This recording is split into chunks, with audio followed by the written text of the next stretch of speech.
A'udzu billahi minasyaitonir rajim. Bismillahirrahmanirrahim. Alhamdulillahirabbil alamin wassalatu wassalamu ala rasulil a'zam Muhammadin sallallahu alaihi wa alihi wasallam wa ahli baitihi at-tayyibin at-tahirin.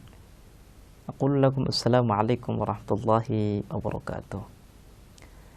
Para pemirsa dan pendengar yang dirahmati oleh Allah Subhanahu wa taala, marilah senantiasa kita bersyukur pada Allah atas segala karunia yang telah diberikan kepada kita.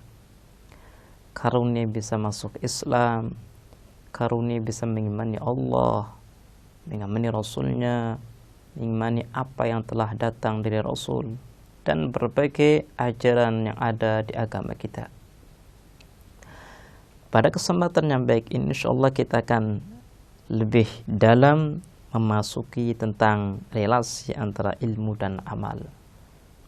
Kalau seandainya pada kesempatan yang lalu kita telah menjelaskan tentang pembahasan ini sesuai dengan perspektif Imam Ali bin Abi Thalib, pada kesempatan yang baik ini izinkan saya untuk menjelaskan pembahasan ini sesuai dengan pandangan Al-Imam Baqir alaihissalam. Al-Imam Baqir alaihissalam adalah putra dari Al-Imam Ali Zainal Abidin, cucu dari Al-Imam Husain alaihissalam. Kita ingin mendengar bagaimana keluarga Nabi, keturunan Nabi menjelaskan tentang agama Allah Subhanahu wa taala. Kata Al-Imam Baqir alaihissalam, la yuqbalu amalun illa bima'rifatin. Satu amal tidak akan diterima kecuali dengan ilmu, dengan ma'rifah. Al-Imam Baqir alaihissalam ingin mengawali dengan amal. Artinya Al-Imam Baqir alaihissalam ingin menyadarkan kita, kalau seandainya kita ingin menjadi orang yang baik, orang yang abid, maka kita harus dasari keinginan ini dengan ilmu. Kalau kita ingin benar-benar menjadi orang yang mukhlis, orang yang ikhlas ketika beramal, maka semua amalan kita harus berdasarkan ilmu.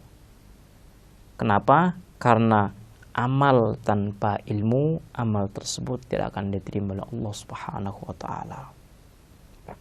Kita contohkan, kalau kita kembali kepada sejarah, banyak dari orang-orang musyrik yang mereka yakin bahwa Allah itu ada.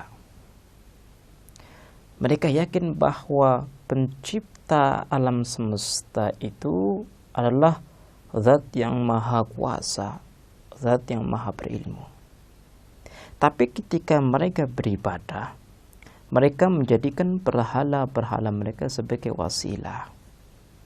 Bahkan mereka meyakini bahwa sebagian makhluk Allah memiliki kemandirian dalam kekuasaan. Artinya mereka meyakini bahwa Allah adalah zat yang maha kuasa, tapi mereka salah dalam beribadah. Hal ini dikarenakan kebodohan mereka. Bukannya pahala mereka dapatkan, bukannya kemuliaan mereka dapatkan, tapi laknat dan azab yang mereka dapatkan. La yuqbalu amalun illa bima'rifatin. Kemudian Al-Imam Baqir alaihissalam meneruskan, wala ma'rifata illa bi'amal. Seorang yang berilmu dialah yang beramal. Tidak ada yang namanya ilmu tanpa dibarengi dengan amal. Betapa indah penjelasan beliau tentang relasi antara ilmu dan amal. Ketika di awal jumlah beliau mengatakan bahwa amal tidak akan bisa diterima tanpa ilmu, kemudian di perkataan kedua beliau menegaskan ilmu harus dengan amal. Kalau seandainya orang ingin disebut berilmu, maka dia harus mengamalkan ilmunya. Kemudian beliau meneruskan, wa man arafa dallat ma'rifatuhu 'alal 'amal. Barang siapa yang mengetahui sesuatu, maka ma'rifah ini akan menunjukkan dia untuk beramal, mendorong dia untuk beramal. Jadi problem yang ada pada diri kita bukan pada ilmunya, pada hakikatnya, tapi dalam diri kita. Karena kadang kalau kita kembali kepada kehidupan kita, kita mengetahui bahwa memakan makanan yang kotor itu akan membawa penyakit dalam diri kita. Tapi terkadang karena kita malas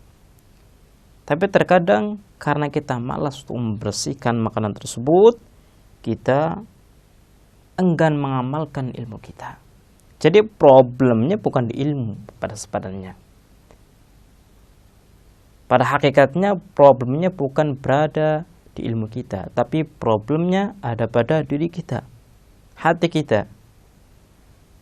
Diri kita malas untuk mengamalkannya sehingga ilmu ini tidak bermanfaat dalam diri kita. Kemudian beliau menjelaskan, walam ya'rif fala amal lahu. Barang siapa yang tidak mengetahui maka mustahil ia akan beramal. Karena yang namanya amal itu berdasarkan ilmu. Kalau seandainya seseorang tidak memiliki ilmu, mustahil akan beramal. Makanya kalau kita melihat di masyarakat kita, masyarakat muslim, kadang kita menemukan sebagian orang yang mereka tidak mengamalkan hukum Allah. Kemudian ketika kita mencari tahu sebab kenapa mereka tidak mengamalkan, kita menemukan karena mereka tidak mengetahui hukum tersebut. Jadi karena ketidaktahuan mereka tidak mengamalkannya. Ini adalah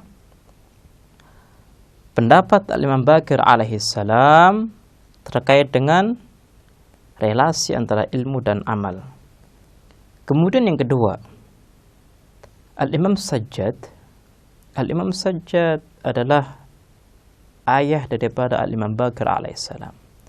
Beliau menjelaskan bahwa di kitab Injil itu tercantum satu ibarat yang mengatakan, janganlah kalian menuntut ilmu yang tidak kalian amalkan.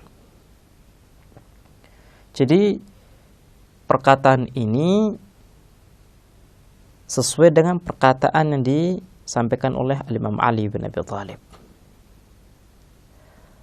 Ketika kita ingin menuntut ilmu, maka kita harus melihat apakah kita ingin dan hendak mengamalkannya atau tidak. Kemudian diteruskan, فَإِنَّ الْعِلْمَ إِذَا لَمْ يُعْمَلْ بِهِ لَمْ يَزْدَدْ مِنَ اللَّهِ إِلَى بُعْدَهِ. Kenapa? Karena ketika ilmu tidak diamalkan, maka hasilnya bukannya kita dekat dengan Allah, tapi kita menjauh dari Allah Subhanahu wa taala. Lah kalau sudah seperti ini, maka ilmu kita bukannya membawa manfaat bagi kita, tapi membawa madarat bagi kita. Para pemirsa dan pendengar yang budiman, berbicara tentang relasi antara ilmu dan amal, maka kita bisa mencontoh Rasulullah Shallallahu Alaihi Wasallam. Ketika Rasulullah Shallallahu Alaihi Wasallam menyuruh umatnya untuk berbelas kasih kepada orang lain, untuk bertutur kata dengan baik kepada orang lain, orang yang pertama kali mempraktikkan nasihat ini adalah dirinya. Makanya kalau seandainya kita telusuri sejarah, kenapa orang-orang Quraisy itu tidak menerima kenabian Rasul? Bukan karena akhlak beliau, bukan. Karena Rasul itu dikenal di kalangan Quraisy sebagai orang yang terpercaya, orang yang jujur, orang yang berakhlak mulia. Ketika orang-orang Quraisy tidak menerima kenabian Muhammad, alasannya satu, Karena ketika mereka menerima kenabian Muhammad, maka kepentingan mereka akan hilang. Mereka tidak lagi memiliki kekuasaan atas masyarakat. Mereka takut.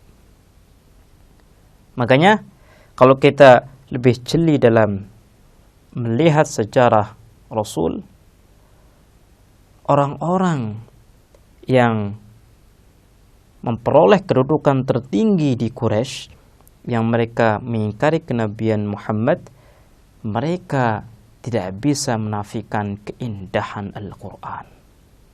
Ketika mereka melarang bawahan mereka untuk mendengarkan Al-Quran, mereka berbondong-bondong secara sembunyi-sembunyi mendengarkan lantunan Al-Quran.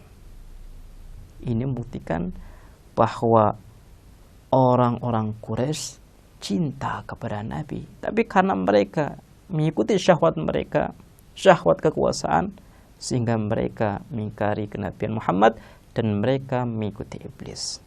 Baiklah pemirsa, ini adalah pembahasan tentang relasi antara ilmu dan amal. Semoga kita diberi taufik, diberi inayah oleh Allah untuk menjadi ahlul amal, jadi orang yang selalu mengamalkan ilmu kita. Kita akhiri, wassalamualaikum warahmatullahi wabarakatuh.